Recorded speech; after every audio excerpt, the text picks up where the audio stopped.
मनमोहन सेन, सह आचार्य संस्कृत, राजकीय महाविद्यालय बहरोड। आज हम बीए पार्ट द्वितीय संस्कृत विषय के द्वितीय प्रश्न पत्र के अंतर्गत इंद्रवज्रा छंद का अध्ययन करेंगे। और अभी तक आपको पहले अनुष्टुप फिर आर्या छंदों के बारे में बताया गया और इन दोनों छंदों का जैसा कि आपको व्याख्यान में बतलाया गया उसके अतिरिक्त अभिज्ञान शाकुंतलम नाटक में इनसे संबंधित जितने भी श्लोक हैं उनमें आप इनके लक्षण को घटित करके देखें, इनका निरंतर अभ्यास करें और जितना अभ्यास करोगे उतना ही अच्छे से आपको छंदों का ज्ञान होगा।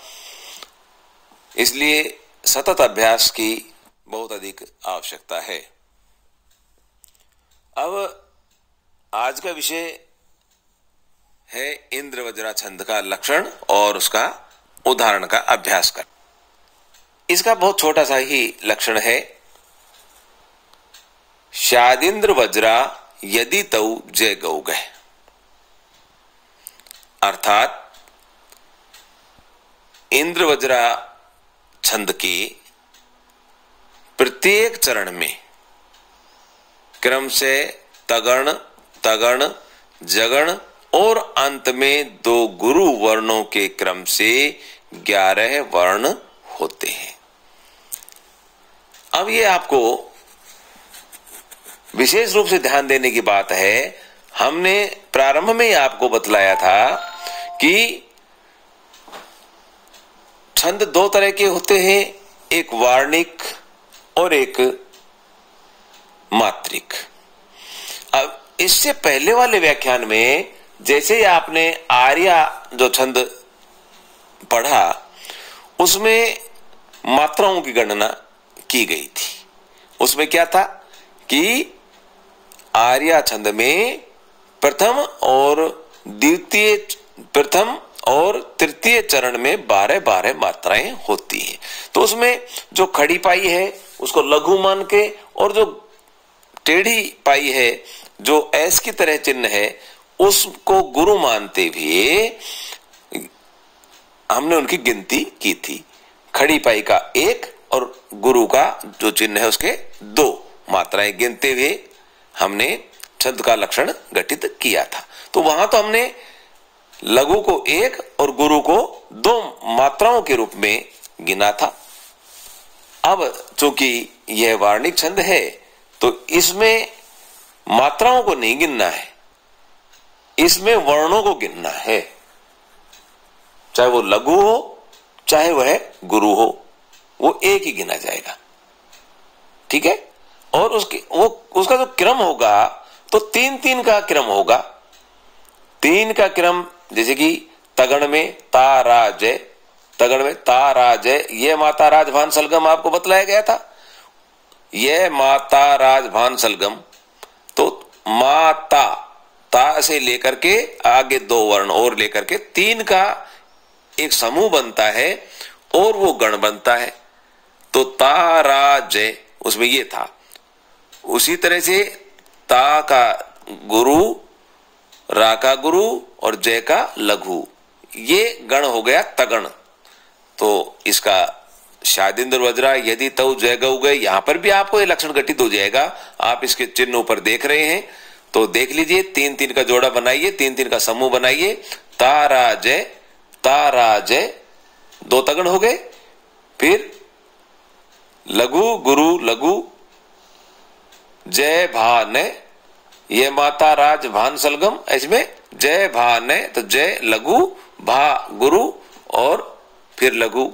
तो जगण में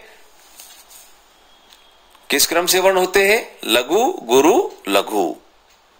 तगड़ में किस क्रम से होते हैं? गुरु गुरु लघु। और अंत में इस छंद के जो चरण होता है उसके चरण के अंत में 2 गुरु होते हैं। तो इसका लक्षण हुआ। लक्षण कैसे कि इस छंद के जो 4 चरण होते हैं, उन 4 चरणों में प्रत्येक चरण में 11 वर्ण होते हैं। ये इसका लक्षण है मूल रूप से। और वो 11 वर्ण किस क्रम से होते हैं? तगण तगण जगण, तगण तगण जगण, 3 गण हो गए। एक गण में 3 वर्ण होते हैं, तो 3 गुणा 3 बराबर 9। और अंत में 2 गुरु वर्ण होते हैं, तो कितने हो गए? 11। 9 और 2 11। एक गण में 3 वर्ण, तो इसमें 3 गण होते हैं, तगण तगण और जगण, तो 9 वर्ण तो ये हो गए। और अंत में 2 गुरु, तो 9 और 2 11, कुल 11 वर्ण इसमें होते हैं। अब आप देखिए, चिन्ह लगा करके देखिए, गण का समूह बना करके देखिए, उसका अभ्यास करके देखिए। और साथ में जो अभिज्ञान शाकुंतलम नाटक का जो श्लोक है वो हम उद्धरण के रूप में प्रस्तुत करेंगे। और उद्धरण के साथ साथ आप इसको यह सिद्ध करेंगे कि इंद्र वज्रा छंद का लक्षण इस श्लोक में घटित हो रहा है या नहीं हो रहा है। तो चिन्ह भी आप लगा करके दिखाएंगे, तभी परीक्षा में आपका प्रश्न का उत्तर पूर्ण माना जाएगा। तो इसके लिए हम अभिज्ञान शाकुंतलम नाटक के चौथे अंक का 22वां श्लोक देखते हैं। अर्थो ही कन्या परकीय एव तामद्य संप्रेष्य परिग्रहितु जातो ममायम विष्दय प्रकामम प्रत्यर्पित न्यासैव अंतरात्मा। ये इसका एक बार अर्थ भी आपको जरूर बतला देते हैं। महत्वपूर्ण श्लोक है कि कन्या परकीय एव अर्थ है।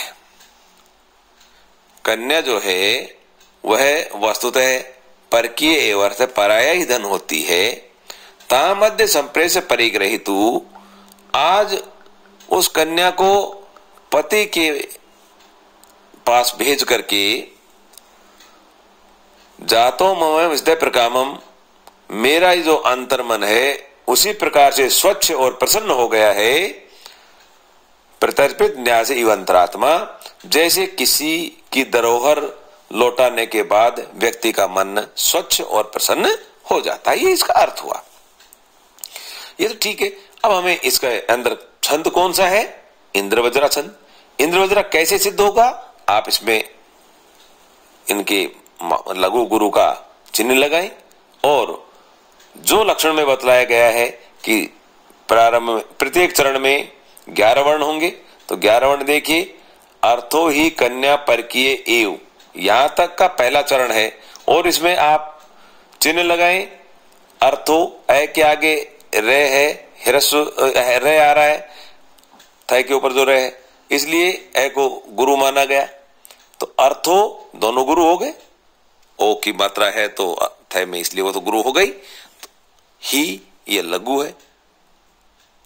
कन्या में भी आगे नए आने के संयुक्ताक्षर है, इसलिए गुरु माना गया। कहे या गुरु है ही। प लघु होगा, रे लघु होगा, की बड़ी ई की मात्रा है इसलिए गुरु हुआ। ये लघु होगा, ए गुरु है, वे लघु है। लेकिन चरण के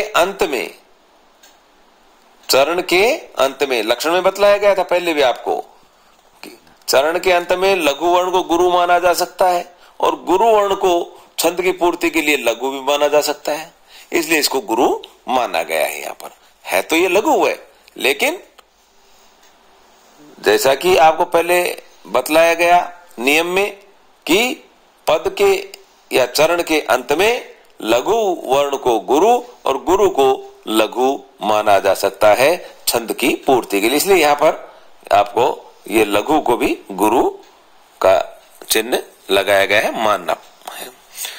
तो अब आप इसमें 3-3 का जब समूह बनाएंगे 3-3 वर्णों का, तो देखिए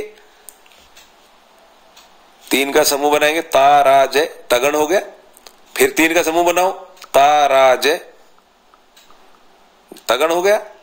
फिर जय भा ने जगन हो गया और फिर अंत में दो गुरु। तो इसका जो लक्षण है कि एक चरण में 11 वर्ण होते हैं और वो 11 वर्ण किस क्रम से होंगे? तगण, तगण, जगण और अंत में 2 गुरु वर्ण होने चाहिए। इस क्रम से पूरे छंद में 4 चरण होते हैं और एक चरण में 11 वर्ण होते हैं, तो पूरे छंद में 44 वर्ण होते हैं। ये इसका इंद्रवज्रा छंद का लक्षण है। अब आपको इसका बारंबार अभ्यास करना चाहिए। एक चरण आपको बतलाया गया, चारों चरणों को चिन्ह लगा करके और गण बना करके इसका बारंबार अभ्यास करें, इसे कंठस्थ करें और परीक्षा में इससे संबंधित प्रश्न पूछा जाता है तो लक्षण और उदाहरण सहित उसे सिद्ध करें, तब आपको इसके पूर्ण अंक प्राप्त होंगे। धन्यवाद।